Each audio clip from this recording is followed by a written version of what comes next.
Frábær sigur hjá þínum mönnum í kvöld og þú varst nú ekkert slorinn á vellinum. Nei, ég held að ég hef ekki átt minn besta leikinn í dag, en ég var ánægður með hvernig við svona,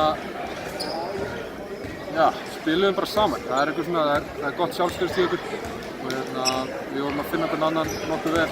Það margt sem á lagavísu, við vorum frekar svona staðir í fjóruleikta sem við ætlum að svona laga, svona klára dæmi almennilega, en ég heitti þér, þetta var huge sigur og við erum fárlega ánægðir með þetta.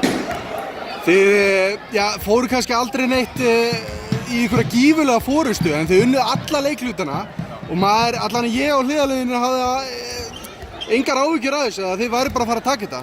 Leið þér eins? Nei, ég get svo sem ekki sagt það. Ég veit að Keflavík hafa einhvern veginn verið þannig að þeir hafa alltaf svona, þeir eru að bara sig inn í leiki aftur og þeir svona einhvern veginn gefast aldrei upp, þannig þeir voru að fá körfur hér og þar.